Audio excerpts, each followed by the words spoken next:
أعوذ بالله من الشيطان الرجيم. بسم الله الرحمن الرحيم. الحمد للہ رب العالمین والصلاة والسلام علی نبینا محمد وعلی آلہ وصحبہ اجمعین، اما بعد۔ آج ہم کتاب الفوائد کے ساتھ ہیں۔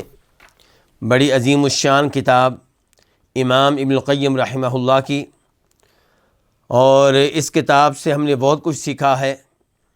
بہت ہی عظیم فوائد، بڑی ہی عظیم حکمتیں، بہت ہی عظیم اقوال زرعی اس سے ملے ہیں۔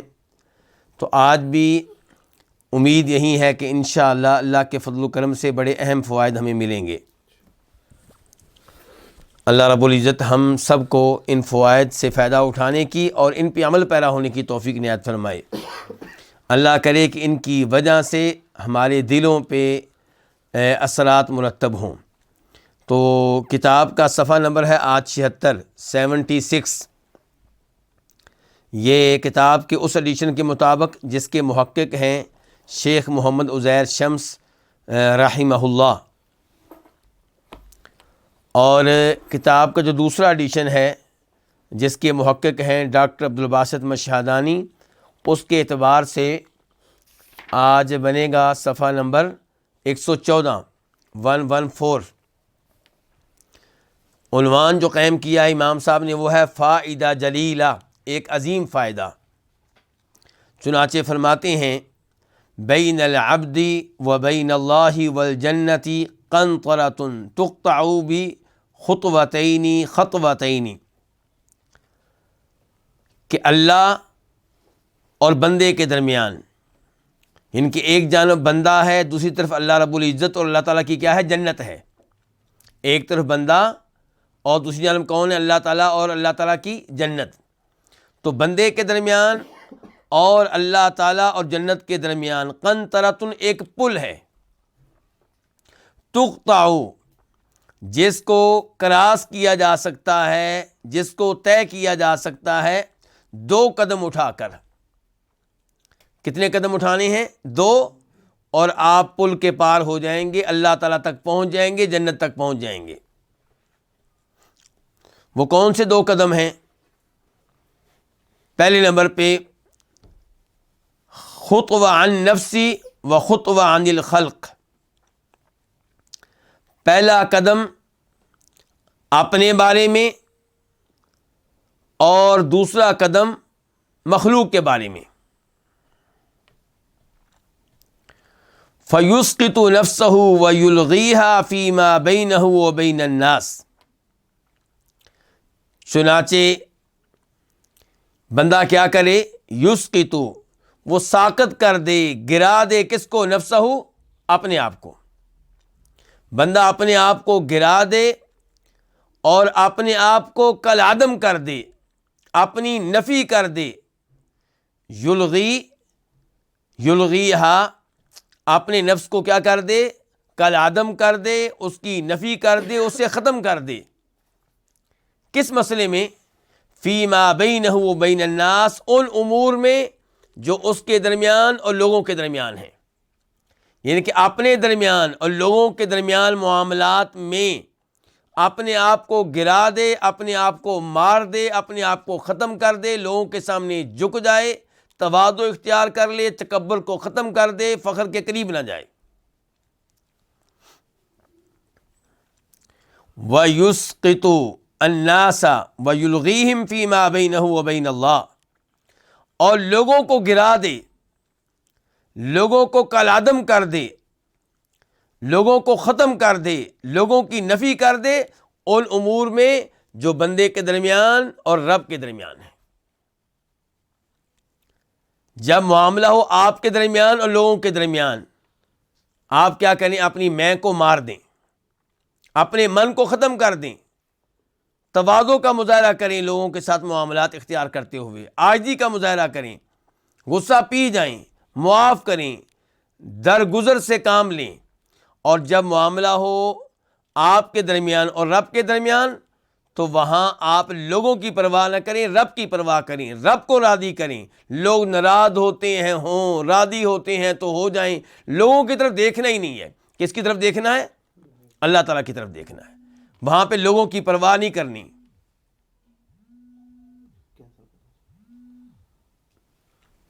وہاں پہ لوگوں کی پرواہ نہیں کرنی۔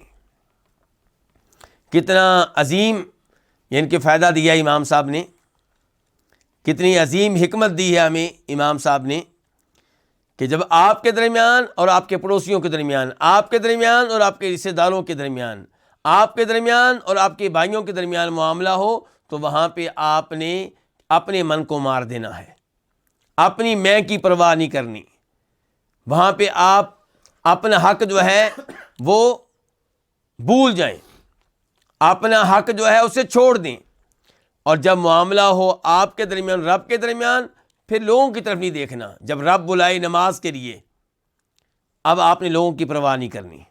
لوگ راضی ہوتے ہوں، ناراض ہوتے ہیں، ہو جائیں، آپ رب کو مقدم رکھیں ہر ایک کے اوپر۔ فلا يلتفت الا الى من دله على الله وعلى الطريق الموصلة الى الله۔ چنانچہ بندہ التفات نہ کرے، متوجہ نہ ہو، مگر اس کی طرف جو اس کی رہنمائی کرے، کس کی جانب؟ اللہ کی جانب، اور اس راستے کی طرف انسان متوجہ ہو جو انسان کو پہنچانے والا ہو، کدھر؟ اللہ تک۔ کہتے ہیں کہ اب خلاصہ یہ ہے کہ آپ اس آدمی کی طرف متوجہ ہوں، اس سے تعلق قائم کریں، اس کے ساتھ جڑ کر رہیں، اس کو دوست بنائیں، ان کے بیچ میں بیٹھیں جو آپ کی رہنمائی کدھر کریں؟ اللہ کی طرف، جو آپ کو تلاوت کرنے کی ترغیب دیں، جن کے ساتھ بیٹھ کے آپ کو رب یاد آئے، جن کے ساتھ بیٹھ کے آپ کو نماز پڑھنے کا معاملہ یاد آئے، اور جن کی وجہ سے آپ توحید پہ آ سکیں، جن کی وجہ سے آپ شرک و بدعات سے بچ سکیں، گناہوں سے بچ سکیں، ان کے ساتھ آپ اپنے تعلقات قائم کریں۔ یہ تھا پہلا فائدہ آج کے درس کا۔ تو اس کا آغاز کہاں سے ہوا تھا؟ کہ بندے اور اللہ کی جنت کے مابین فاصلہ کس چیز کا؟ ایک پل کا، اور یہ طے ہوگا پل 2 قدم اٹھا کے۔ ایک قدم کا تعلق جو ہے آپ کے اپنے نفس سے ہے، اور ایک قدم کا تعلق لوگوں سے ہے، مخلوق سے ہے۔ دوسرا فائدہ آج کا،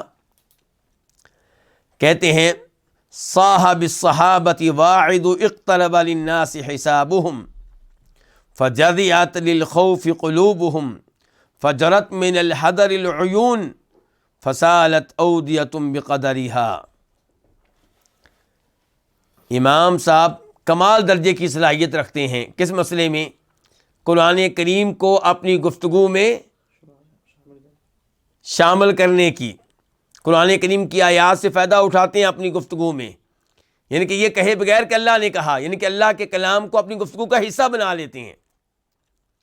ایسے ہی نبی علیہ السلام کی احادیث کو بھی استعمال کرتے ہیں، آپ کی احادیث کو بھی اپنی گفتگو میں شامل کر لیتے ہیں، اپنے کلام کو مضبوط بناتے ہیں، اپنی نصیحت کو، اپنی حکمت کو مضبوط بناتے ہیں، اللہ کے الفاظ لے کر، نبی علیہ السلام کے الفاظ لے کر، صحابہ کرام کے الفاظ لے کر۔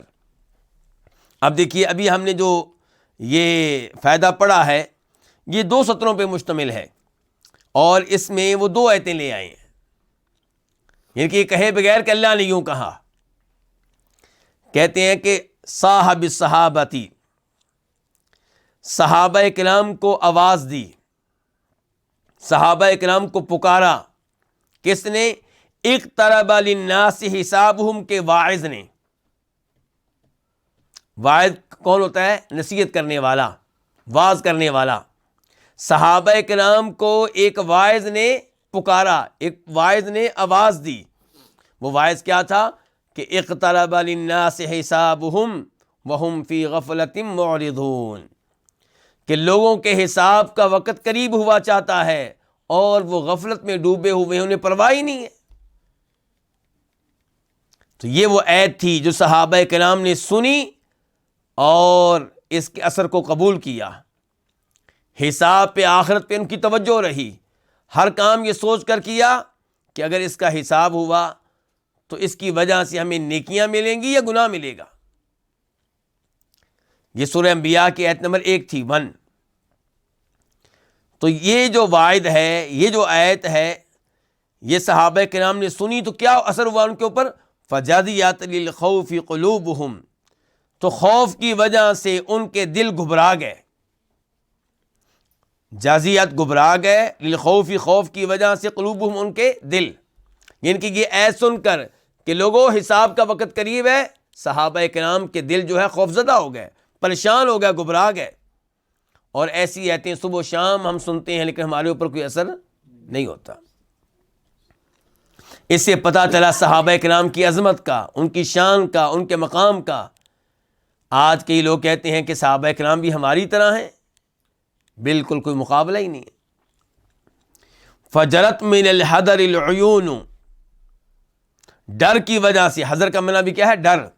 تو ڈر کی وجہ سے آنکھیں بہہ پڑیں، یعنی کہ آنکھوں سے آنسو رواں دواں ہو گئے، یعنی کہ جب انہوں نے یہ ایت سنی کہ حساب کا وقت قریب ہے، دل خوف زدہ ہو گئے اور آنکھوں سے آنسو نکلنے لگے، آخرت کے خوف سے، جہنم کے خوف سے، اللہ کے عذاب کے خوف سے۔ اللہ کے سامنے کھڑے ہوں گے، کیسے حساب دیں گے؟ اللہ نے پوچھ لیا یہ گناہ کیوں کیا تھا، تو وہاں پہ کیا کہیں گے؟ اس خوف سے روتے رہتے تھے۔ فسالت اودیۃ بقدرہا، فسالت تو بہہ پڑیں، اودیۃ وادیاں، برساتی نالے، بارش کی نہریں بہہ پڑیں، بقدرہا، اپنی اپنی وسعت کے مطابق، اپنی اپنی گنجائش کے مطابق۔ کیا مطلب؟ کوئی صحابی زیادہ رویا آخرت کے خوف سے، اللہ کے ڈر سے، کوئی کم رویا، لیکن وہ رویا کرتے تھے یہ سوچ کر کہ ہمارا حساب ہونے والا ہے۔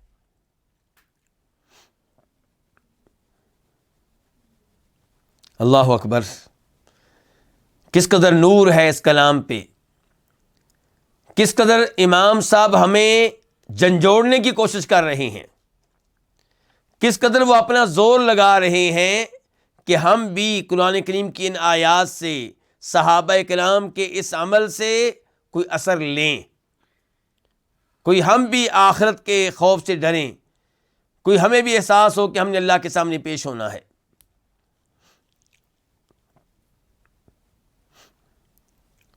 اس کے بعد فرماتے ہیں تیسرا فائدہ آج کے درس کا، تزینت الدنیا لعلی فقال انت طالق ثلاثا لا رجعت لی فیک۔ امیر المؤمنین جناب علی کے بارے میں مشہور ہے کہ انہوں نے دنیا سے کیا کہا تھا کہ اے دنیا، میں تجھے 3 طلاقیں دے چکا ہوں، یعنی کہ میرا تیرا کوئی تعلق نہیں، میں تجھے 1 طلاق نہیں دی، میں نے 3 طلاقیں دی ہیں، کیونکہ 3 طلاقوں کے بعد عورت سے تعلق مرد کا ہمیشہ ہمیشہ کے لیے ختم ہو جاتا ہے۔ تو کہتے ہیں میں نے 3 طلاقیں دے دی ہیں، اب رجوع کی بھی کوئی گنجائش نہیں ہے۔ اب دیکھیں جناب علی کی گفتگو کو امام القیم رحمہ اللہ یہاں پہ استعمال کر رہے ہیں اور بڑے زبردست انداز سے استعمال کریں گے، یعنی کہ ہمیں طلاق کے موضوع میں داخل کر دیں گے، گویا کہ ہم فقہی مسئلہ پڑھ رہے ہیں۔ تو یہ بات وہی سمجھ سکے گا جس کو طلاق کے ان مسائل کا علم ہے۔ اور تھوڑا سا میں تذکرہ کر دوں طلاق کے ان مسائل کا، یعنی کہ آپ 1 طلاق دیں تو اس کے بعد عدت کے دوران آپ اپنی بیگم سے رجوع کر سکتے ہیں، اور عدت کے ایام وہ کہاں گزارے گی؟ آپ کے گھر میں گزارے گی، کیونکہ پہلی طلاق کو کیا کہتے ہیں؟ رجعی طلاق، یعنی کہ وہ طلاق جس کے بعد رجوع ہو سکتا ہے، میاں بیوی دوبارہ سے ایک ہو سکتے ہیں۔ دوسری طلاق دیں وہ بھی رجعی طلاق ہے، رجوع ہو سکتا ہے۔ تیسری طلاق ہو جائے تو اب رجوع نہیں ہو سکتا۔ اللہ تعالیٰ فرماتے ہیں قرآن حکیم میں سورہ بقرہ میں، فَإِن طَلَّقَهَا فَلَا تَحِلُّ لَهُ مِن بَعْدُ حَتَّى تَنكِحَ زَوْجًا غَيْرَهُ، اگر تیسری طلاق بھی دے دے تو اب یہ عورت اپنے اس خامن کے لیے جو 3 طلاقیں دے چکا اس کے لیے حلال نہیں ہوگی۔ ہاں ایک شکل ہے، ایک صورت ہے اب بھی، اگرچہ وہ نادر سی صورت ہے، وہ عام طور پہ واقع نہیں ہوتی۔ وہ کیا کہ یہ عورت کسی اور جگہ شادی کرے، اور جگہ شرعی نکاح کرے، حتیٰ تنکیحا، نکاح کون سا نکاح؟ شرعی نکاح۔ شرعی نکاح یہ ہوتا ہے کہ نکاح کیا جائے اس نیت سے کہ میں نے اس خامند کے ساتھ ہمیشہ ہمیشہ رہنا ہے۔ نکاح اس ماحول میں ہو رہا ہے کہ یہ ہمیشہ ہمیشہ کے لیے میاں بیوی بن رہے ہیں، مرتے دم ایک ساتھ رہیں گے، کال کو کوئی واقعہ ہو جائے وہ الگ بات ہے، لیکن نیت ایسی نہیں ہے۔ تو اس نیت سے نکاح ہو رہا ہے، لیکن وہ خاوند فوت ہو گیا، شادی کے بعد میاں بیوی کا تعلق قائم ہونے کے بعد وہ فوت ہو گیا، یا اس نے دیکھا کہ یہ عورت میرے لیے مناسب نہیں ہے، دونوں نے آپس میں زندگی گزارنے کی کوشش کی، لیکن خامد نے یہ سمجھا کہ میرے لائق نہیں ہے، یا میں اس کے لائق نہیں ہوں، ہمارا گزارا نہیں ہوگا، یا لڑکی نے سمجھا کہ یہ مثال کے طور پہ بے نماز ہے، یا یہ شراب پیتا ہے، یا اس کا یہ مجھے رہائش دینے کے لیے تیار نہیں ہے، یا کوئی ایسا معاملہ جو شرعی طور پہ قابل قبول ہو، جس کی وجہ سے اس نے خلا کا مطالبہ کر دیا، اس نے علیحدگی کا مطالبہ کر دیا، یا خاوند نے طلاق دے دی، لیکن نیت ایسی نہیں تھی، پروگرام ایسا نہیں تھا، منصوبہ ایسا نہیں تھا، تو اب یہ عورت پرانے خاوند سے دوبارہ نکاح کر سکتی ہے۔ اب یہ پرانے خاوند کے لیے کیسے حلال ہوئی ہے؟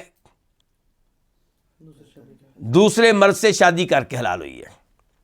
دوسرے مرد سے شادی کر کے یہ کیا ہوئی ہے؟ حلال ہوئی ہے۔ اگر دوسرے مرد سے شادی نہ کرتی تو پہلے خاوند کے لیے حلال نہیں تھی۔ اچھا، اب کئی عورتیں کیا کرتی ہیں،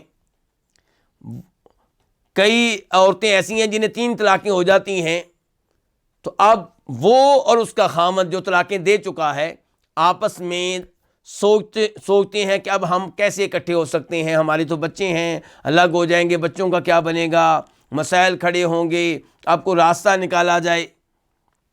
تو راستہ کیا نکالا جاتا ہے کہ ہم مولوی صاحب فتویٰ دیتے ہیں، پاکستان انڈیا کے مولوی صاحبان، سب تو نہیں، الحمدللہ اہل حدیث علماء ایسا فتویٰ نہیں دیتے، سلفی علماء ایسا فتویٰ نہیں دیتے، لیکن دوسرے لوگ دیتے ہیں۔ کیا فتویٰ دیتے ہیں کہ آپ کی بیگم کا نکاح ہم اپنے کسی مولوی صاحب سے، اپنے کسی طالب علم سے، یا تم کوئی اپنا کزن وغیرہ لیا اس سے کر دیتے ہیں، عارضی نکاح۔ کون سا نکاح؟ عارضی نکاح۔ تو وہ طالب علم، وہ عالم دین، وہ کزن، وہ کوئی رشتہ دار، وہ کوئی دوست، وہ اس سے نکاح کرے گا اور میاں بیوی کا تعلق قائم کرے گا، پھر وہ 1 رات کے بعد، 2 راتوں کے بعد، ہفتے بعد، 2 ہفتوں کے بعد اس کو کیا دے گا؟ طلاق۔ تو جب طلاق ہو جائے گی تو اب یہ پہلے خاوند کے لیے ہو گئی حلال۔ شریعت نے تو ایک جائز راستہ بتایا تھا کہ کسی اور سے نکاح کیا، شرعی نکاح، باقاعدہ اس کے ساتھ زندگی گزارنے کے لیے، لیکن طلاق ہو گئی یا فوت ہو گیا تو پہلے خاوند کے لیے حلال ہے، اور ایسا کبھی کبھی ہوتا ہے۔ لیکن یہاں پہ منصوبے بنائے گئے، چور راستے نکالے گئے، یوں لگتا ہے کہ جیسے نعوذ باللہ ہم اللہ تعالیٰ کو دھوکہ دینے کی کوشش کر رہے ہوں، اور اس عمل کو نام کیا دیا جاتا ہے؟ حلالے کا۔ کیا نام دیا جاتا ہے؟ حلالے کا۔ جبکہ نبی علیہ الصلوۃ والسلام نے بھانپ لیا تھا کہ لوگ ایسے چور راستے نکالیں گے، تو آپ نے کہا تھا کہ لعنت ہے اس مرد پہ جو اپنی سابقہ بیوی کا کیا کراتا ہے؟ حلالہ کراتا ہے، یعنی کہ اس کا نکاح کسی اور مرد سے کرواتا ہے، یہ منصوبہ بنا کر کہ تم اس سے نکاح کر لو، میری بیوی ہے، اور تم 1 رات کے بعد، 2 راتوں کے بعد اس کو پھر طلاق دے دینا، پھر میں اسے شادی کر لوں گا۔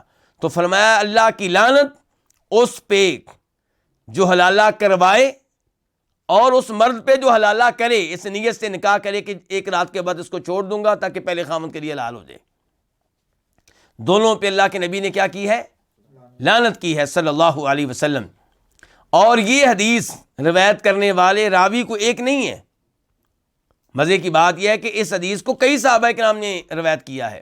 عبداللہ ابن عباس نے روایت کیا رضی اللہ عنہ، عبداللہ بن مسعود رضی اللہ عنہ نے، اور عقبہ بن عامر نے، اور روایت کرنے والوں میں ایک امیر المؤمنین جناب علی بھی ہیں رضی اللہ تعالی عنہ۔ مجھے امید ہے کہ مسئلہ آپ سمجھ چکے ہوں گے۔ یہاں چھوٹی سی بات ایک اور کر دوں طلاق کے تعلق سے، کہ ہمارے ان علماء کرام نے، اللہ ان کو ہدایت دے، حلالے کا گندا راستہ تو لوگوں کے لیے پیدا کیا، حلالہ زنا ہے، بغیرتی ہے، بدکاری ہے. کوئی بھی غیرت مند عورت اس کو برداشت نہیں کر سکتی. کوئی بھی غیرت مند مرد یہ برداشت نہیں کرے گا کہ میری بیوی جو ہے وہ ایک رات کے لیے، 3 راتوں کے لیے، ایک ہفتے کے لیے کسی اور مرد کے پاس جائے. لیکن یہ گندا راستہ جس پہ اللہ کے رسول نے لعنت کی ہے، جس پہ اللہ کی لعنت کیا، وہ نکال لیا گیا، اس کو برداشت کر لیا گیا، اور جو جائز معاملہ تھا اس کا راستہ بند کر دیا گیا. جائز معاملہ کیا تھا کہ عام طور پہ 3 طلاقیں دینے والے ایک موقع پہ دیتے ہیں کہ الگ الگ دیتے ہیں؟ عام طور پہ ایک ہی موقع پہ دیتے ہیں. غصے میں آئے ہوتے ہیں، کہتے ہیں تجھے طلاق طلاق طلاق، تجھے 3 طلاقیں. اب اس کے بارے میں مسلم شریف میں حدیث آتی ہے، عبداللہ بن عباس اس کے راوی ہیں، کہ نبی علیہ الصلوۃ والسلام کے زمانے میں 3 طلاقیں کتنی شمار ہوتی تھیں؟ 1 شمار ہوتی تھی. الحمدللہ علماء اہل حدیث یہی فتویٰ دیتے ہیں کہ ایک موقع پہ 3 طلاقیں دی جائیں تو وہ ایک ہی طلاق ہے. لیکن اس فتوے کو عام طور پہ ہمارے حنفی علماء نہیں مانتے. کچھ حنفی علماء کرام نے اس کو مانا ہے اور کہا ہے کہ یہ بالکل ٹھیک ہے، اللہ ان کو جزائے خیر دے. لیکن عام طور پہ حنفی علماء کرام کہتے ہیں نہیں، ہمارا مسلک اس کی اجازت نہیں دیتا. اپنے مسلک کو چھوڑنے کے لیے تیار نہیں ہے، لیکن حلالہ والا لعنتی عمل، بغیرتی پہ مشتمل عمل، بدکاری کا عمل، زنا کا عمل، اس کو اختیار کر لیتے ہیں، اس کا فتویٰ دے دیتے ہیں. تو اللہ رب العزت ہم سب کو ہدایت دے. یہ نقصان ہوتے ہیں کس کے؟ تقلید کے. اسی لیے ہم دعوت دیتے ہیں کہ لوگ کس کی پیروی کریں؟ کتاب و سنت کی. اور پھر وہاں کئی لوگ عجیب و غریب اعتراضات لے کر آتے ہیں. کیا عام آدمی کتاب و سنت کی پیروی کیسے کر سکتا ہے؟ اس کو تو عربی نہیں آتی، قرآن بھی عربی میں، حدیثیں بھی عربی میں ہیں. تو میں پوچھا کرتا ہوں، امام ابو حنیفہ رحمہ اللہ کی زبان کیا اردو تھی؟ کیوں جی؟ امام ابو حنیفہ رحمہ اللہ کی زبان کیا تھی؟ انہوں نے بھی تو عربی میں گفتگو کی ہے. امام شافعی کی زبان بھی عربی ہے، امام مالک کی زبان بھی عربی ہے، امام احمد کی زبان بھی عربی ہے. وہ عام آدمی کو سمجھ آ جاتی ہے، اللہ کے نبی کی زبان سمجھ نہیں آتی. پھر کہتے ہیں نہیں جی ہمارے اماموں نے کتاب و سنت سے مسئلے نکال کے، احکام نکال کے ایک نچوڑ پیش کر دیا، خلاصہ پیش کر دیا ہے اور بڑا کام آسان کر دیا ہے. اس کے اوپر بھی میں کئی دفعہ توجہ دلا چکا ہوں. ہمیں سمجھائیں کیسے آسان ہے. آپ فقہ عملی کی طرف آ جائیں. ایک ایک مسئلے میں امام احمد بن حنبل رحمہ اللہ کے 3 قول ہوتے ہیں، 3 روایات ہوتی ہیں. ایک شاگرد ان کا کہتا ہے کہ امام صاحب نے فتویٰ یہ دیا تھا کہ یہ کام فلاں مثال کے طور پہ یہ کام جائز ہے. دوسرا کہتا ہے نہیں، فتویٰ دیا تھا کہ یہ مستحب ہے. تیسرا کہتا ہے نہیں، فتویٰ دیا تھا کہ یہ مکروہ ہے. اب بتائیں عام آدمی کیسے فیصلہ کرے گا کہ یہ روایت کیسے لینی ہے؟ فقہ حنفی کی طرف آ جائیں. اکثر مسائل میں فتویٰ چلتا ہے کہ ان کا امام ابو حنیفہ رحمہ اللہ کا، لیکن بہت سے مسائل میں خود حنفی علماء کرام کہتے ہیں کہ بڑے امام صاحب کا فتویٰ نہیں چلے گا، بلکہ ان کے شاگردوں میں سے کسی شاگرد کا چلے گا. امام محمد بن حسن شیبانی کا چلے گا، امام ابو یوسف کا چلے گا. اب بتائیے عام آدمی کیسے فیصلہ کرے گا کہ میں نے یہاں پہ امام ابو حنیفہ رحمہ اللہ کی بات لینی ہے کہ چھوٹے اماموں کی لینی ہے؟ امام شافعی کی طرف آ جائیں. ان کی فقہ پڑھیں، ان کے فتاویٰ پڑھیں، ان کے ماننے والوں کے فتاویٰ پڑھیں، کہیں گے یہی فتویٰ تھا امام شافعی کا جدید قول کے مطابق، نیو قول کے مطابق. یہی فتویٰ تھا ان کا پرانے قول کے مطابق. عام آدمی کیسے فیصلہ کرے گا کہ یہاں پہ میں نے امام شافعی کا پرانا قول لینا ہے کہ نیا قول لینا ہے؟ پھر اس سے بڑی بات، اس سے بڑا میرا سوال یہ ہے کہ عام آدمی یہ فیصلہ کیسے کرے گا کہ میں نے ان 4 اماموں میں سے کس امام کی فقہ کو اختیار کرنا ہے؟ اس کے لیے تو اس کو 4 مسالک کا پہلے کیا کرنا پڑے گا؟ مطالعہ. یہ تو مجھے لگتا ہے کہ امام ابو حنیفہ رحمہ اللہ سے بھی بڑا ہوگا آدمی، امام مالک سے بھی بڑا ہوگا، جو 4 اماموں کے مسالک کا مطالعہ کر کے اس نتیجے پہ پہنچے گا کہ نہیں بھائی یہ مسلک جو ہے یہ زیادہ بہتر ہے. تو اللہ المستعان. تو بہرحال یہ تقلید کے نقصانات ہیں. تو آئیے اب ذرا یہ کلام پڑھیے امام القیم رحمہ اللہ کی اور داد دیجیے امام ابن القیم رحمہ اللہ کو کہ کیسے انہوں نے استعمال کیا ہے امیر المومنین جناب علی کی گفتگو کو اور ان کی بیان کردہ حدیث کو، اور دیکھتے جائیے بس آپ، اور دعائیں دیجیے ان کو، اللہ تعالیٰ ان کی قبر کو منور فرمائے، ان کی قبر کو بھی اور ان کے استاد امام ابن تیمیہ رحمہ اللہ کی قبر کو بھی۔ کہتے ہیں تزینت الدنیا علی علی، دنیا میک اپ کر کے سامنے آ گئی کس کے لیے؟ حضرت علی کے لیے۔ دنیا ان کے اپنی عرائشوں کے ساتھ آئی، اپنے فتنوں کے ساتھ آئی۔ ایک ہے دنیا خود فتنہ ہے، دنیا خود فتنہ ہے، لیکن دنیا نے کیا کیا؟ پہلے زیب و زینت اختیار کی، بن سنور کر سامنے آئی۔ تو دنیا زیب و زینت اختیار کر کے امیر المومنین جناب علی کے سامنے آئی۔ فقال، تو انہوں نے آگے سے کہا، انت طالق ثلاثا، تجھے کتنی طلاقیں؟ 3 طلاقیں۔ لا رجعت لی فیکی، میں تجھ میں کوئی رجوع نہیں کروں گا، مجھے تجھ میں کوئی دلچسپی نہیں ہے، طلاقیں دینے کے بعد مجھے کوئی پچھتاوا نہیں ہے، کوئی ندامت نہیں ہے، میں تجھ سے کوئی تعلقات دوبارہ قائم نہیں کرنا چاہتا، اب طلاقیں دے دی، کہانی ختم، اسی لیے میں نے 3 طلاقیں دی ہیں۔ وَكَانَتْ تَكْفِيهِ وَاحِدَةٌ لِلسُنَّةِ، جناب علی کے لیے 1 طلاق دینا کافی تھا، لسنتی، سنت کی وجہ سے، شریعت کی وجہ سے۔ شریعت کیا کہتی ہے؟ ایک موقع پہ کتنی طلاقیں دیں؟ 1 دیں۔ ایک موقع پہ 3 طلاقیں دینا غلط ہے میرے بھائیوں، ہمارے اہل حدیثوں کے نزدیک بھی اور حنفی علماء کرام کے نزدیک بھی۔ اختلاف اس میں ہے کہ اگر کوئی غلطی کر بیٹھے، ایک موقع پہ 3 طلاقیں دے بیٹھے، تو اب شمار کتنی کرنی ہے؟ لیکن اس مسئلے میں ہمارے سلفی اہل حدیث علماء کرام اور حنفی علماء کرام کا فتویٰ ایک ہے کہ ایک موقع پہ کتنی طلاقیں دینی چاہیے؟ 1 ہی دینی چاہیے۔ ایک موقع پہ 2 طلاقیں دینا، 3 دینا، یہ خلاف سنت ہے۔ اسی لیے تو جناب عمر فاروق ناراض ہوئے تھے کہ لوگوں نے کھیل تماشا بنا لیا، جو بھی طلاق دیتا ہے 3 طلاقیں دیتا ہے، اور کہا تھا ان لوگوں کو سزا دینے کے لیے کہ آئندہ میں 3 کو 3 شمار کروں گا تاکہ لوگ بعد آ دیں اس حرکت سے۔ ایسا نہیں ہے کہ عمر فاروق نے اللہ کے نبی کی شریعت کو کینسل کر دیا تھا صلی اللہ علیہ وسلم۔ اللہ کے نبی کی شریعت کیا تھی کہ ایک موقع کی 3 طلاقیں کتنی ہیں؟ 1۔ عمر فاروق کہہ رہے ہیں کہ آئندہ میں 3 کو 3 شمار کروں گا۔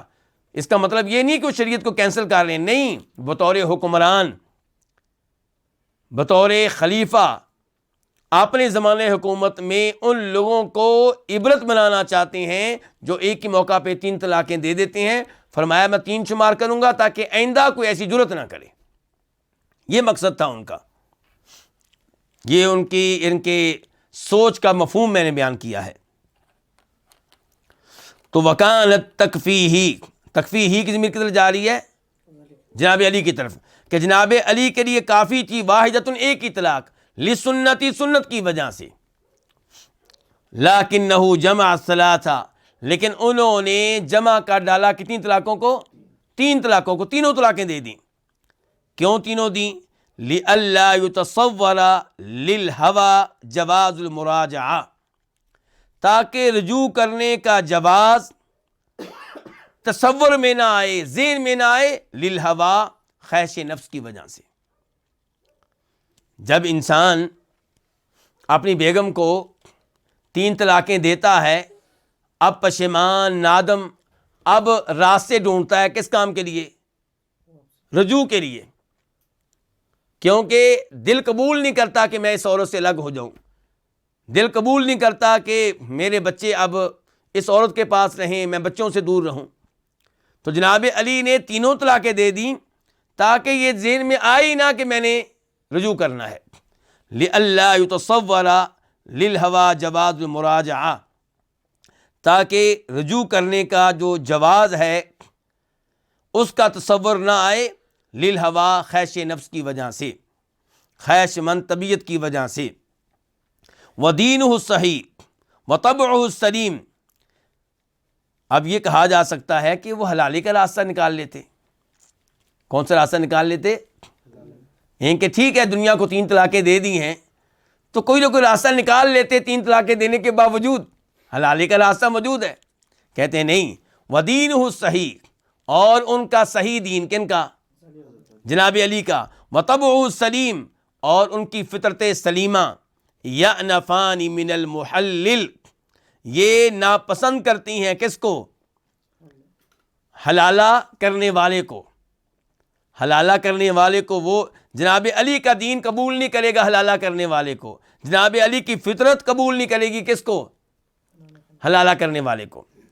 کیف وہو احد روات حدیثی لعن اللہ المحلل، کیسے ممکن ہے کہ وہ حلالے کو قبول کر لیں جبکہ وہ اس حدیث کے راویوں میں سے ایک راوی ہیں کہ اللہ کی لعنت اس پہ جو حلالہ کرے. تو اس لیے جناب علی کی جو طلاق ہے جو دنیا کو دی انہوں نے کیا ہے؟ پکی طلاق ہے. اس میں رجوع کی کوئی گنجائش نہیں کیونکہ 3 طلاقیں ہیں، اور حلالے کی بھی گنجائش نہیں کیونکہ حلالے کے بارے میں جناب علی کی سوچ یہ ہے کہ حلالہ کرنے والے پہ کیا ہوتی ہے؟ اللہ کی لعنت ہوتی ہے. تو دیکھیے جناب علی کے پہلے کلام کو کہ اے دنیا میں تجھے 3 طلاقیں دے چکا ہوں اسے بھی استعمال کیا، ان کی روایت کردہ حدیث کو بھی استعمال کیا، اور فقہی مسائل بھی درمیان میں لے آئے.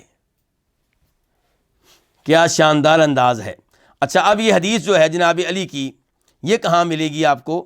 یہ ابو داؤد شریف میں دیکھیے آپ، وہاں پہ اس کا نمبر ہے 2076 2076. ترمذی میں اس کا نمبر ہے 1119 1119، اور ابن ماجہ میں اس کا نمبر ہے 1935 1935. اور اسی حدیث کو روایت کرنے والے ہیں عبداللہ ابن عباس، اور ان کی حدیث کا نمبر ہے 1934 1934 ابن ماجہ میں. اور عقبہ بن عامر بھی روایت کرنے والے ہیں اس حدیث کو کہ حلالہ کرنے والے پہ لعنت، اور اس کا نمبر ہے 1936 1936، وہ بھی ابن ماجہ. عبداللہ ابن مسعود کی روایت، اس کا نمبر ہے 1120 1120 ترمذی شریف. تو اس کا مطلب یہ ہے کہ ایک مضبوط حدیث ہے یہ. آج کا فائدہ نمبر 4، جناب امام ابن القیم رحمہ اللہ فرماتے ہیں ما فی ہذہ الدار موضع خلوہ، کہ اس گھر میں، اس گھر سے مراد کون سا گھر ہے؟ دنیا کا گھر. اس گھر میں خلوت کی کوئی جگہ نہیں ہے، یعنی کہ آپ کو دنیا میں اللہ کے ساتھ تنہائی کا موقع نہیں ملتا. کیوں؟ فتنے اتنے زیادہ ہیں، کہیں پہ بیوی کا فتنہ، کہیں پہ اولاد کا فتنہ، کہیں پہ مال کا فتنہ، تجارت کا فتنہ، جاب کا فتنہ، آج موبائل کا فتنہ. تو آپ کو دنیا نے مصروف رکھا ہوا ہے، اللہ کے ساتھ تنہائی کا آپ کو موقع ہی نہیں ملتا. کہتے ہیں نہیں ہے اس دنیا میں، اس گھر میں خلوت کی کوئی جگہ. فاتخذوا فی نفسی کا، پس یہ جگہ آپ اختیار کریں اپنے نفس میں، اپنے دل میں. یعنی کہ کیا مطلب ہے اس کا؟ اس کا مطلب یہ ہے کہ اپنے دل میں صرف اللہ کو رکھیں. اپنے دل میں کس کو رکھیں؟ صرف اللہ کو رکھیں. آپ کا دل اللہ کے بارے میں گفتگو کرے، سوچے، اللہ کی نعمتوں کے بارے میں، اللہ کے ناموں کے بارے میں، اللہ کی صفات کے بارے میں، اور اللہ کے سامنے آپ روئیں تو اللہ کے ساتھ یہ تعلق قائم کریں.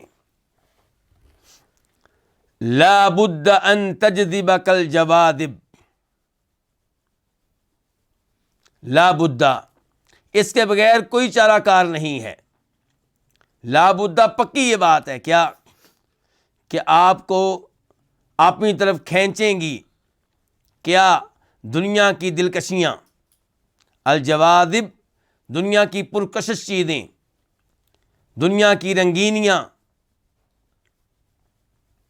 لفظی معنی کیا؟ الجواذب کھینچنے والی چیزیں، جن میں کشش ہوتی ہے اپنی طرف کھینچنے کی، اپنی طرف متوجہ کرنے کی.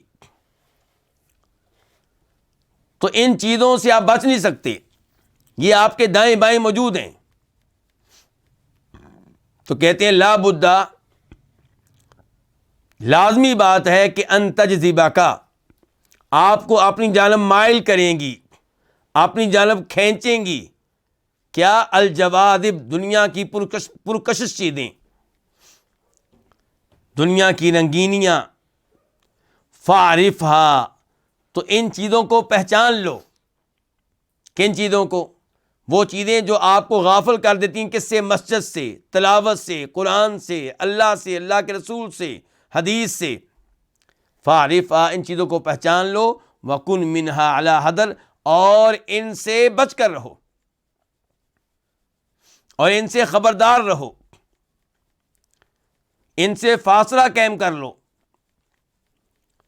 ولا تضرک الشواغل اذا خلوت منها وانت فیہا.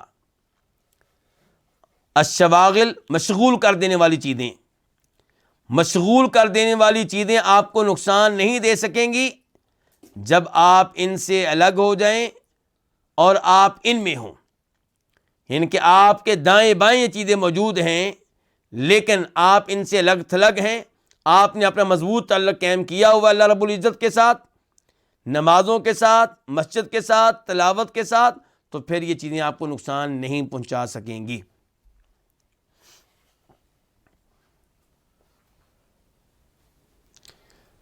نیا فائدہ کہتے ہیں نور الحق اضوء من الشمس. حق کا نور سورج سے زیادہ روشن ہے. سورج کی روشنی کتنی ہوتی ہے جی؟ بہت زیادہ. اگر آپ کسی کمرے کے اندر نہیں ہیں، باہر ہیں، تو بہت زیادہ روشنی ہے، جبکہ آپ کے سورج کے درمیان کوئی رکاوٹ نہ ہو. تو امام صاحب کہہ رہے ہیں کہ جس قدر سورج کی روشنی ہے اس سے کہیں زیادہ حق کی روشنی ہے. جنت کا راستہ بالکل واضح ہے، قرآن بالکل واضح ہے، نبی علیہ السلام کی احادیث بالکل واضح ہیں. تو حق کا نور سورج سے زیادہ روشن ہے. فَيَحِقُّ لِخَفَافِيشِ الْبَصَائِرِ أَن تَعْشَى عَنْهُ. البصائر کس کی جمع ہے جی؟ بصیرت کی. خفافیش خفاش کی جمع ہے. خفاش کس کو کہتے ہیں؟ چمگادڑ کو. چمگادڑ کو کہتے ہیں کہ دن کے ٹائم نظر نہیں آتا. سورج نکلا ہوا ہے، انسان سورج کی روشنی سے فائدہ اٹھاتا ہے، اس سے ہر چیز نظر آ رہی ہے، لیکن چمگادڑ جو ہے اس کو اس کی آنکھیں کام نہیں کرتی، اس کی نگاہ کام نہیں کرتی. تو امام صاحب نے کہا ہے کہ جو بصیرت کے لحاظ سے چمگادڑ ہوں، کس کے لحاظ سے؟ نگاہوں کے لحاظ سے نہیں، دل کے لحاظ سے. دل کے اندھے ہیں، یعنی کہ فَإِنَّهَا لَا تَعْمَى الْأَبْصَارُ وَلَكِنْ تَعْمَى الْقُلُوبُ الَّتِي فِي الصُّدُورِ. اللہ تعالیٰ کہتے ہیں کہ نگاہیں جو ہیں یہ اندھی نہیں ہوتی، اندھے وہ دل ہوتے ہیں جو سینوں میں موجود ہیں. تو دل کام نہ کرے تو حق نظر نہیں آتا. دل آپ کا اگر اس پہ زنگ لگ چکا ہے، دل اگر آپ کا مر چکا ہے، مردہ ہو چکا ہے، تو پھر آپ کو حق نظر نہیں آئے گا، حق کو آپ نہیں پہچان سکیں گے. آپ کو دنیا آخرت میں پہچان نہیں ہو سکے گی کہ آپ کے لیے دنیا کے معاملات بہتر ہیں یا آخرت کے بہتر ہیں. وہ جو فرقان ہے نا، حق و باطل کے درمیان فرق کرنے کی صلاحیت، وہ آپ میں پیدا نہیں ہوگی. تو امام صاحب کہتے ہیں حق کا نور سورج سے زیادہ روشن ہے، لیکن فَيَحِقُّ لِخَفَافِيشِ الْبَصَائِرِ، جو بصیرت کے لحاظ سے چمگادڑ ہیں ان کا حق بنتا ہے کہ أَن تَعْشَى عَنْهُ، کہ وہ اندھے رہیں اس سے، کس سے؟ حق کے نور سے. یعنی کہ حق کا نور ان کو نظر نہیں آئے گا جو بصیرت کے لحاظ سے اندھے ہیں، دل کے لحاظ سے اندھے ہیں، جن کے دلوں پہ زنگ چڑھ چکا ہے.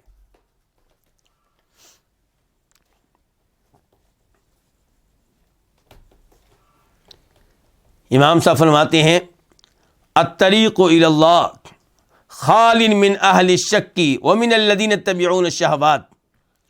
اللہ کی طرف جانے والا راستہ خالی ہے کن سے؟ اہل شک سے اور ان لوگوں سے جو شہوات کی پیروی کرتے ہیں. اللہ تک وہ اللہ کی طرف جانے والے راستے پہ کامیابی سے وہ چل سکے گا جو شکوک و شبہات سے بچا رہے اور شہوات سے بچا رہے۔ انسان کے لیے دو چیزیں خطرہ ہیں، نمبر ایک شکوک و شبہات اور نمبر دو شہوات۔ شہوات سے مراد کیا؟ دنیا کی رنگینیاں، بدکاری، سود، چوری، ڈاکہ، غیبت، عورتیں، یہ کیا ہوگی؟ شہوات۔ اور شبہات، یہ شرک و بدعات کے فتنے، گمراہی کے فتنے، الحاد کے فتنے۔ تو امام صاحب کہتے ہیں طریق الی اللہ، اللہ کی طرف جانے والا راستہ جو ہے یہ خالی ہے کن سے؟ اہل شک سے۔ اہل شک کون ہوتے ہیں؟ وہی شکوک و شبہات والے، جن کو شک ہے دین کے معاملے میں، شک ہے اللہ تعالیٰ کی ذات کے معاملے میں، شک ہے آخرت کے معاملے میں، پتہ نہیں قیامت ہوگی کہ نہیں ہوگی، اٹھایا جائے گا کہ نہیں اٹھایا جائے گا، یقین نہیں ہے، یقین نہیں ہے اللہ پہ، یقین نہیں ہے اللہ کے رسول پہ، یقین نہیں ہے قرآن پہ، یقین نہیں ہے جنت و جہنم پہ، یقین نہیں ہے حساب کتاب پہ۔ تو ایسے لوگ اگر اللہ کے راستے پہ چل بھی پڑیں تو تھوڑی دیر چلنے کے بعد یہ راستے سے اتر جائیں گے، دائیں بائیں شیطان ان کو لے جائے گا۔ تو اللہ کی طرف جانے والے راستے پہ چلنا چاہتے ہیں تو آپ بچیں دو چیزوں سے۔ کن سے؟ آپ سے جواب مانگ رہا ہوں، کن سے؟ شکوک و شبہات سے اور شہوات سے۔ تو کہتے ہیں طریق الی اللہ، اللہ کی طرف جانے والا راستہ خالی ہے من اہل شک کی، شکوک و شبہات والوں سے اور ان لوگوں سے جو شہوات کی پیروی کرتے ہیں۔ وَهُوَ مَعْمُورٌ، اور یہ راستہ آباد ہے، یہ راستہ آباد ہے کن کے ساتھ؟ اہل یقین کے ساتھ اور اہل صبر کے ساتھ، یقین کرنے والوں کے ساتھ اور صبر کرنے والوں کے ساتھ۔ وَهُمْ عَلَى الطَّرِيقِ كَالْأَعْلَامِ، اور وہ راستے پہ موجود ہیں، چل رہے ہیں، کس کی طرح؟ کالاعلام۔ کالاعلام سے مراد یہاں پہ کیا ہوگا؟ اعلام کا معنی پہاڑ ہوتا ہے۔ ایک اعلام کا معنی کیا ہوتا ہے؟ پہاڑ، یعنی کہ جیسے پہاڑ جب آپ راستے پہ چل رہے ہوں واضح ہوتے ہیں جی، دور دور سے نظر آ رہے ہوتے ہیں۔ کہتے ہیں یہ لوگ راستے پہ موجود ہیں پہاڑوں کی طرح۔ پھر اس کے بعد ایت لے کر آئی امام صاحب سورہ سجدہ کی ایت نمبر 24 وَجَعَلْنَا مِنْهُمْ أَئِمَّةً يَهْدُونَ بِأَمْرِنَا لَمَّا صَبَرُوا، اور ہم نے ان میں سے کئی لوگوں کو کیا بنایا؟ امام بنایا، پیشوا بنایا۔ یہدونا، وہ لوگوں کی رہنمائی کرتے تھے، لوگوں کو ہدایت دیتے تھے، بِأَمْرِنَا، ہمارے حکم سے۔ اچھا، ہم نے ان کو امام کب بنایا؟ ہدایت کا امام لما صبروا، جب انہوں نے صبر کیا، وَكَانُوا بِآيَاتِنَا يُوقِنُونَ، اور وہ ہماری آیتوں پہ یقین رکھتے تھے۔ اس آیت کی روشنی میں امام ابن تیمیہ رحمہ اللہ کہا کرتے تھے کہ صبر اور یقین کے ساتھ امامت حاصل کی جا سکتی ہے۔ صبر اور یقین کے ساتھ آپ کیا حاصل کر سکتے ہیں؟ امامت، لیڈری، پیشوائی۔ کیونکہ ان لوگوں کو اللہ نے امامت دی ہے کن دو صلاحیتوں کی وجہ سے؟ صبر کی وجہ سے اور اللہ کی آیتوں پہ یقین ہونے کی وجہ سے۔ صبر کس چیز سے؟ صبر آزمائشیں آئیں اللہ کے راستے پہ چلتے ہوئے تو ان آزمائشوں پہ صبر، اللہ کی طرف جانے والے راستے پہ چلتے ہوئے دائیں بائیں سے دنیا کی رنگینیاں کھینچیں گی، راستے سے اتارنے کی کوشش کریں گی، نہیں اترنا، استقامت کا مظاہرہ کرنا ہے، صبر کا مظاہرہ کرنا ہے۔ صبر کس چیز پہ؟ نماز روزے پہ صبر، ڈٹے رہنا ہے، چھوڑنی نہیں ہے نمازیں، چھوڑنے نہیں ہے رمضان کے روزے، چھوڑنا نہیں ہے اللہ کا ذکر، تو یہ صبر ہے۔ یعنی کہ صبر تین طرح کا ہوتا ہے: آنے والی مصیبتوں آزمائشوں پہ صبر، گناہوں سے دور رہنے کے معاملے میں صبر، اور نیکیوں پہ مسلسل چلتے رہنے کے معاملے میں صبر، یعنی کہ استقامت۔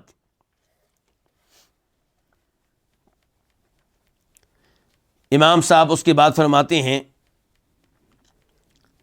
قاعدہ، کہ ایک قاعدہ لے لیں، وہ کیا ہے؟ لشہادت اللہ الہ الا اللہ عند الموت تأثیر عظیم فی تکفیر السیئات و حباطها، کہ لا الہ الا اللہ کی شہادت، موت کے وقت یہ شہادت دینا، یہ گواہی دینا کہ اللہ کے علاوہ کوئی عبادت کے لائق نہیں، موت کے وقت یہ شہادت دینے کی بڑی عظیم تاثیر ہے، بڑے عظیم اثرات ہیں۔ کس معاملے میں؟ فی تکفیر السیئات، گناہوں کو مٹانے کے معاملے میں، و احباطہا، اور گناہوں کو لے جانے کے معاملے میں، ختم کر دینے کے معاملے میں۔ کیوں؟ لِأَنَّهَا شَهَادَةٌ مِّنْ عَبْدٍ مُوقِنٍ بِهَا، کیونکہ یہ شہادت اس بندے کی طرف سے ہوتی ہے جسے یقین ہوتا ہے بہا، اس پہ، کس پہ؟ اس کلمے پہ، اس بات پہ کہ اللہ کے علاوہ کوئی عبادت کے لائق نہیں۔ عارف بمضمونها، یہ شہادت ہوتی ہے اس بندے کی طرف سے جو جاننے والا ہوتا ہے بمضمونها، اس کلمے کے معنی و مفہوم کو، اس کلمے کے تقاضوں کو۔ اس کو پتہ ہے کہ کلمہ پڑھ لینے کا مطلب یہ ہے کہ اب دعا اللہ کے علاوہ کسی اور سے نہیں کر سکوں گا، کلمہ پڑھنے کا مطلب یہ ہے کہ اب سجدہ اللہ کے علاوہ کسی اور کو نہیں کر سکوں گا۔ اس کو پتہ ہے کلمہ پڑھنے کا مطلب یہ ہے کہ اب کوئی بھی جانور اللہ کے علاوہ کسی اور کے نام پہ ذبح نہیں کر سکوں گا۔ قد ماتت منہ الشہوات، اس سے اس کی شہوات مر چکی، ختم ہو چکی، اب دنیا کی آرزوئیں، دنیا کی خواہشات ختم ہو چکی۔ ولانت نفسہ المتمردہ، اور اس کا سرکش نفس جو ہے وہ نرم ہو چکا، کیونکہ موت سے پہلے کے لمحات ہیں۔ تو امام صاحب یہاں پہ مرتے وقت لا الہ کہنے کی اہمیت بیان کر رہے ہیں کہ یہ کلمہ اس وقت کیا اثرات ڈالتا ہے، کس طرح اس سے گناہ ختم ہوتے ہیں، کس طرح انسان اس کی وجہ سے گناہوں سے پاک و صاف ہو جاتا ہے۔ اور اس مناسبت سے ایک تو میں آپ کے سامنے حدیث رکھنا چاہوں گا، یہ مسلم شریف کی حدیث ہے 916 916، راوی ہیں ابو سعید خدری رضی اللہ تعالی عنہ کہ لقنوا موتاکم لا الہ الا اللہ، اپنے مردوں کو تلقین کرو، کس کی؟ لا الہ الا اللہ کی، یعنی کہ مرنے کے بعد لا الہ، مراد یہ کہ جو مر رہا ہے، فوت ہو رہا ہے، فوت ہونے والا ہے، تو تلقین کیسے کرنی ہے جی؟ بتائیے علماء کرام، تلقین کیسے کرنی ہے؟ اس کے سامنے پڑھنا ہے لا الہ الا اللہ۔ اگر اس کو کہا جائے کہ لا الہ پڑھو، پھر وہ کیسا ہے؟ وہ خطرہ ہے کہ کہیں وہ انکار ہی نہ کر دے، یہ سوچ ہے ہماری، اور یہ غلط سوچ ہے۔ اللہ کے نبی کہہ رہے ہیں لقنوا موتاکم، ان کے اس سے کہو کہ پڑھو لا الہ الا اللہ، اور خود اللہ کے نبی سے ثابت ہے کہ آپ نے کسی انصاری صحابی سے کہا تھا کہ پڑھو لا الہ الا اللہ۔ تو اس لیے لا الہ پڑھنے کا مطالبہ کریں، لیکن ذرا اچھے انداز سے کریں، پیار سے کریں، محبت سے کریں، اور اس کے پاس لا الہ پڑھیں، یہ بھی ٹھیک ہے۔ لیکن یہ کہنا کہ جناب لا الہ پڑھنا چاہیے اور اس کو پڑھنے کا کہنا نہیں چاہیے، یہ جو سوچ ہے یہ صحیح نہیں ہے، یہ حدیث کے معنی و مفہوم کے خلاف ہے۔ اس سے کہیں کہ پڑھیں لا الہ الا اللہ، اور خود آپ بھی پڑھیں۔ ایسا ایک تو یہ ہو گیا۔ دوسرے نمبر پہ ابو داؤد شریف کی حدیث ہے، نمبر ہے اس کا 3116 3116، راوی ہے معاذ بن جبل رضی اللہ تعالیٰ عنہ، فرمایا نبی کریم صلی اللہ علیہ وسلم نے من کان آخر کلامہ لا الہ الا اللہ دخل الجنہ، دنیا سے رخصت ہوتے وقت جس کے منہ سے آخری الفاظ یہ نکلے کہ لا الہ الا اللہ، وہ جنت میں داخل ہوگا۔ راوی کون ہے؟ معاذ بن جبل، اور شیخ البانی رحمہ اللہ نے اس حدیث کو صحیح قرار دیا ہے۔ اچھا، اس کی مناسبت سے ایک عظیم محدث کا واقعہ میں آپ کے سامنے رکھنا چاہتا ہوں۔ کس محدث کا بلا؟ امام ابو زرعہ رازی کا۔ امام ابو زرعہ رازی بہت بڑے محدث ہیں، امام بخاری رحمہ اللہ کے زمانے کے ہیں، اور تقریباً ان کے لیول کے محدث ہیں۔ ان کا آخری وقت ہے، یہ امام مسلم کے استاد ہیں۔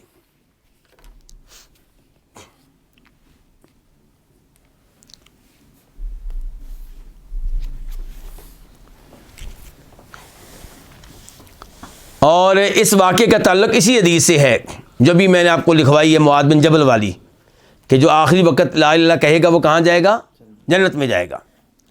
امام ابو زرع رازی فوت ہونے والے ہیں، اب ان کے شاگرد، ان کے ساتھی وہاں پہ موجود ہیں، چاہتے ہیں کہ ان کو تلقین کریں کہ آپ پڑھیں لا الہ الا اللہ، لیکن جرأت نہیں ہے کہنے کی، اتنے بڑے امام ہیں جی، کیسے کہیں ان سے؟ تو انہوں نے سوچا کہ ہم ان کے قریب بیٹھ کے کیا کرتے ہیں، وہ حدیث ذکر کرتے ہیں، ایک دوسرے سے ایک کہے گا بھی وہ حدیث سناؤ، وہ حدیث کیسی ہے آخری وقت میں لا الہ الا اللہ پڑھنے والی، اور وہ لوگ حدیث پڑھتے تھے سند کے ساتھ، یعنی کہ میں نے حدیث کس سے لی، اس نے کس سے لی، اس نے کس صحابی سے لی، تو صحابی نے کیا کہا، اللہ کے رسول نے کیا کہا۔ تو اس انداز سے اب حدیث پڑھنے لگے ہیں امام ابو زرع رازی کے پاس، تاکہ حدیث سن کے یہ کیا پڑھنا شروع کر دیں، لا الہ الا اللہ۔ لیکن کیا ہوا یہ اب سنیں آپ۔ یہ کتاب میرے پاس ہے سیر اعلام النبلاء، جلد نمبر ہے 13 اور صفحہ نمبر ہے 76 76۔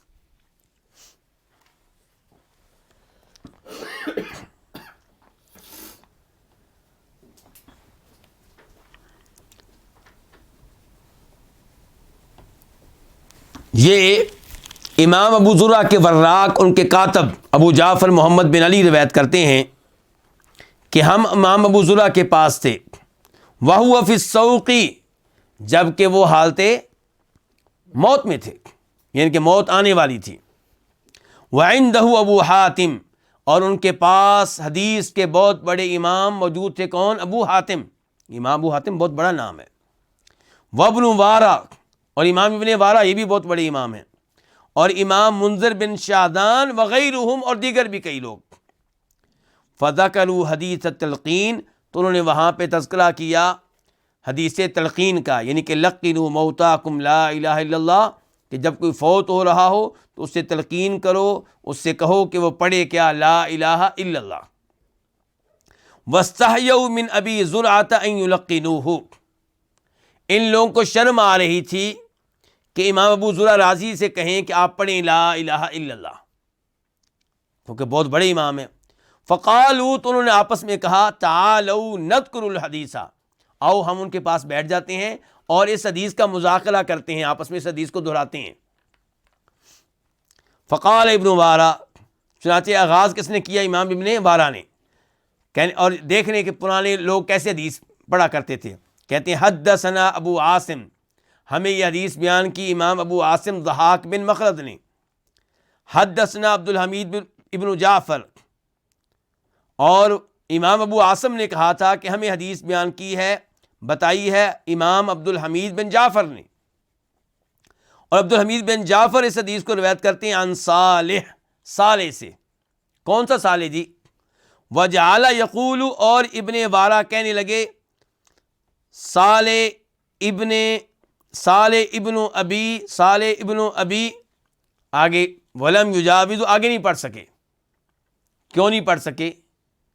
امام ابو زرع جیسا امام، موت کے لمحات کا انسان کے اوپر ایک اپنا پریشر ہوتا ہے، امام ابو زرع کا بھی پریشر، تو آگے پڑھا ہی نہیں گیا۔ وقال ابو حاتم، اب پڑھنا شروع ہوئے، کون؟ امام ابو حاتم۔ انہوں نے کہا حدثنا بندار، کہ ہمیں یہ والی حدیث بتائی تھی امام کس نے؟ محمد بن بشار بندار نے۔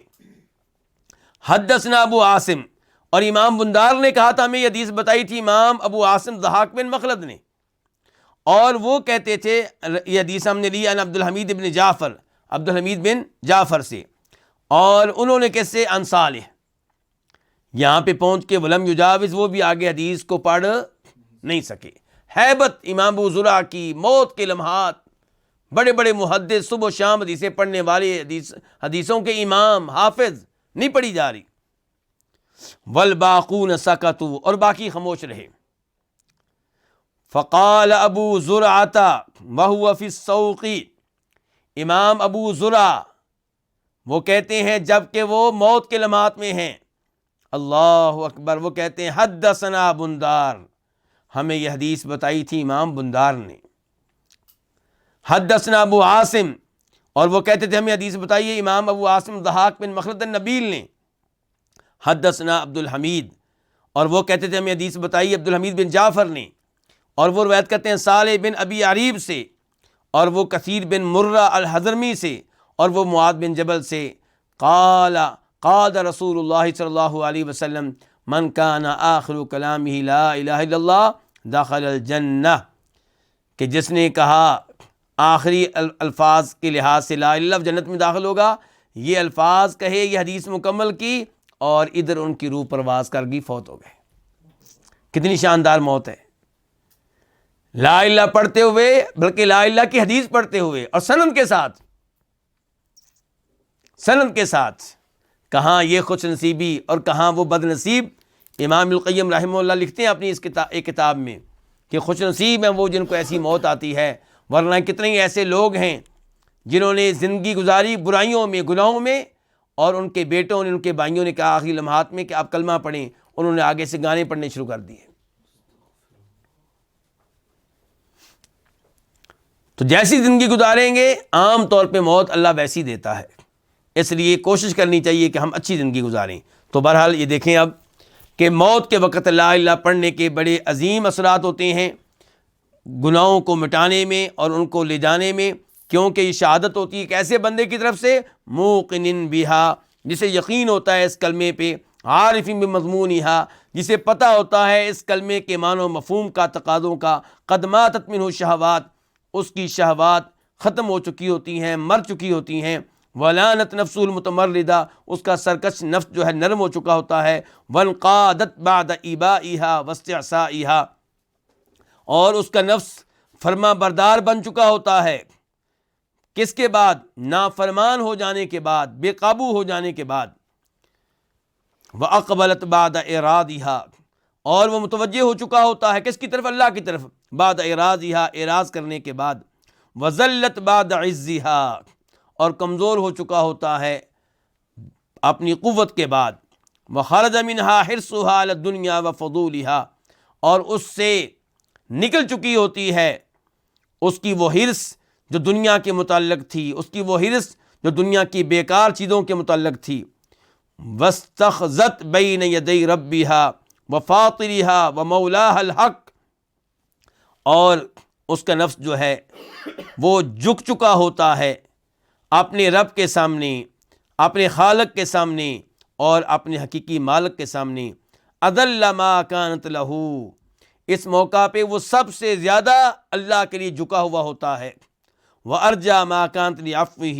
وَمَغْفِرَتِهِ وَرَحْمَتِهِ، اور اس موقع پہ سب سے زیادہ وہ امید لگائے ہوئے ہوتا ہے اللہ کی معافی پہ، اللہ کی مغفرت پہ، اللہ کی رحمت پہ، وَتَجَرَّدَ مِنْهَا التَّوْحِيدُ بِانْقِطَاعِ أَسْبَابِ الشِّرْكِ، اور اس کی توحید خالص ہو چکی ہوتی ہے شرک کے اسباب کے منقطع ہو جانے کے ساتھ، وَتَحَقُّقِ بُطْلَانِهِ، اور شرک کے باطل ہونے کے معاملے کے وعدے ہو جانے کے ساتھ، یعنی کہ اس وقت اس کے پاس خالص توحید ہوتی ہے عام طور پہ، کیونکہ شرک کے اسباب منقطع ہو چکے اور پتہ چل چکا کہ شرک جو ہے یہ باطل چیز ہے، کسی اور کو اللہ کے ساتھ شریک ٹھہرانا درست نہیں ہے۔ فَزَالَتْ مِنْهَا تِلْكَ الْمُنَازَعَاتِ الَّتِي كَانَتْ مَشْغُولَةً بِهَا، تو اس سے زائل ہو چکی ہوتی ہیں وہ کھینچا تانیاں جن کے ساتھ اس کا نفس مصروف و مشغول تھا، یعنی کہ پہلے کیا تھا؟ ایک کھینچا تانی تھی کہ ایک اللہ کی عبادت کرنی ہے، یا دوسروں کی بھی پکارنے کی گنجائش ہے، ان سے بھی دعا کی جا سکتی ہے، لیکن جب موت آتی ہے بس پھر ایک اللہ۔ وَاجْتَمَعَ هَمُّهَا عَلَى مَنْ أَيْقَنَتْ بِالْقُدُومِ عَلَيْهِ وَالْمَصِيرِ إِلَيْهِ، اور اس کی فکر، اس کا غم اکٹھا ہو چکا ہوتا ہے اس کی جانب جس کے پاس آنے کا یقین ہوتا ہے، جس کی طرف منتقل ہونے کا یقین ہوتا ہے، وہ کون؟ اللہ تعالیٰ، یعنی کہ اللہ تعالیٰ کے پاس آنے کا، اللہ کی طرف منتقل ہونے کا مکمل یقین ہوتا ہے، اور ساری فکر، سارا غم اب اسی کی طرف ہے۔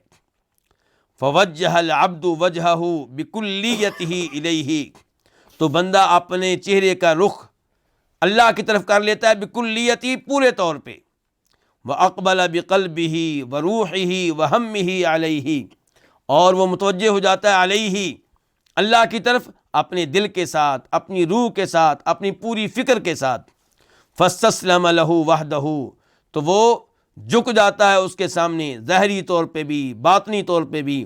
واستویٰ سرہ وعلانیتہ، اور اس کے جو راز اور اس کی جو علانیہ زندگی ہے، ظاہری زندگی ہے، وہ برابر ہو چکی ہوتی ہے.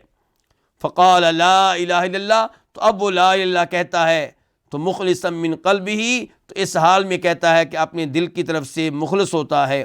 وقد تخلص قلبہ من التعلق بغیرہ، اور اس کا دل نجات پا چکا ہوتا ہے غیر اللہ کے ساتھ تعلق قائم کرنے سے. والالتفات الی ما سواہ، اور غیر اللہ کی طرف متوجہ ہونے سے. قد خرجت الدنیا کلها من قلبہ، ساری دنیا اس کے دل سے نکل چکی ہوتی ہے. وشارف القدوم علی ربہ، اور وہ اپنے رب کی طرف آنے کے قریب ہوتا ہے. وخمدت نیران شہوتہ، اس کی شہوت کی آگ بجھ چکی ہوتی ہے. وامتلا قلبہ من الآخرۃ، آخرت سے اس کا دل بھر چکا ہوتا ہے. فصارت نصب عینیہ، اور آخرت ہی اس کی نگاہوں کے سامنے ہوتی ہے. وصارت الدنیا وراء ظہرہ، اور دنیا اس کی پشت کے پیچھے ہوتی ہے. فکانت تلک الشہادۃ الخالصۃ خاتمۃ عملہ، تو یہ خالص شہادت کون سی؟ لا الہ الا اللہ. تو یہ خالص شہادت جو ہے اس کے اعمال کا اختتام ہوتا ہے. فطہرتہ من ذنوبہ، تو یہ خالص شہادت اس کو اس کے گناہوں سے پاک کر دیتی ہے. وادخلتہ علی ربہ، اور اسے اس کے رب کے پاس پہنچا دیتی ہے. لأنہ لقی ربہ بشہادۃ صادقۃ خالصہ، کیونکہ وہ اپنے رب سے ملتا ہے سچی شہادت کے ساتھ، خالص شہادت کے ساتھ. وافق ظاہرہا باطنہا، اس شہادت کا ظاہر اس شہادت کے باطن کے مطابق ہوتا ہے. وسرہا، اور اس کا خفیہ حصہ مخفی حصہ اس کے اعلانیہ حصے کے مطابق ہوتا ہے. فلو حسرت لہ الشہادۃ علی ھذا الوجہ فی ایام الصحۃ، اور اگر ایسی شہادت اس کو مل جائے اس انداز سے، علی ھذا الوجہ، اس انداز سے، اس طریقے سے اس کو یہ شہادت مل جائے صحت کے ایام میں، اب تو موت کے ایام ہے نا، موت کا وقت ہے، صحت کے ایام میں مل جائے. لستوحش من الدنیا واہلہا، تو وہ وحشت محسوس کرے دنیا سے اور دنیا والوں سے. وفر الی اللہ من الناس، اور لوگوں سے بھاگ کر اللہ کی طرف آئے. وانس بہ، اور اللہ کے ساتھ مانوس ہو جائے. دون ما سواہ، دوسروں کو چھوڑ کر. لیکنہ شہد بہا، لیکن وہ یہ شہادت دیتا ہے کب؟ صحت کے ایام میں. صحت کے ایام میں شہادت دیتا ہے کیسے؟ بقلب مشحون بالشہوات، ایسے دل کے ساتھ جو شہوات سے بھرا ہوتا ہے. وحب الحیات واسبابہا، جو دل دنیا کی محبت، زندگی کی محبت اور اس کے اسباب کی محبت سے بھرا ہوتا ہے. ونفس مملوءۃ، اور شہادت دیتا ہے ایسے نفس کے ساتھ جو نفس بھرا ہوتا ہے بطلب الحدود، دنیا کے مختلف حصوں کو طلب کرنے کے ساتھ. والالتفات الی غیر اللہ، اور غیر اللہ کی طرف متوجہ ہونے کے ساتھ. فلو تجردت کتجردها عند الموت، اور اگر یہ خالی ہو جائے، کیا خالی ہو جائے؟ انسان کا نفس کس سے؟ دنیا کی خواہشات سے، دنیا کی شہوات سے. اگر یہ خالی ہو جائے جیسے وہ خالی ہوتا ہے مرتے وقت، لکان لہا نبأ آخر، تو پھر اس نفس کی ایک اور ہی بات ہوگی. وعیش آخر، اس کی ایک اور ہی زندگی ہوگی. سوا عیشہ البہیمی، جانوروں والی اس زندگی سے ہٹ کر. واللہ المستعان، اور اللہ ہی سے مدد مانگی جاتی ہے. یعنی کہ اللہ سے ہم مدد مانگتے ہیں کہ اللہ تعالیٰ ہماری زندگی اس کلمے کے مطابق بنا دے، صحت کے ایام میں بھی اور موت کے لمحات میں بھی اللہ تعالیٰ یہ کلمہ پڑھنے کی توفیق دے. اللہ تعالیٰ اس حال میں موت دے کہ اللہ ہم پہ راضی ہو، ہم اللہ پہ راضی ہوں، ہم اپنے گناہوں سے توبہ طائب ہو چکے ہوں. اللہ تعالیٰ جزائے خیر دے امام ابن القیم رحمہ اللہ کو، جنہوں نے اتنی عظیم گفتگو ہمارے سامنے رکھی، اور ان تمام احباب کو جن کی محنت سے یہ درس آپ تک پہنچتا ہے. کوئی موبائل سیٹ کرتا ہے اور کوئی دیگر امور کو سنبھالتا ہے. کہیں عبد المحسن بھائی ہیں، کہیں میرے پاس ادھر آج اسماعیل بھائی تھے، کبھی محمد بھائی ہوتے ہیں، کبھی یونس بھائی، کبھی حماد بھائی. اللہ ان تمام احباب کو جزائے خیر دے، اور دیگر ان لوگوں کو بھی جن کو اللہ تعالیٰ جانتے ہیں، آپ لوگ نہیں جانتے. وصلی اللہ تعالیٰ علی نبینا محمد وعلی آلہ وصحبہ اجمعین.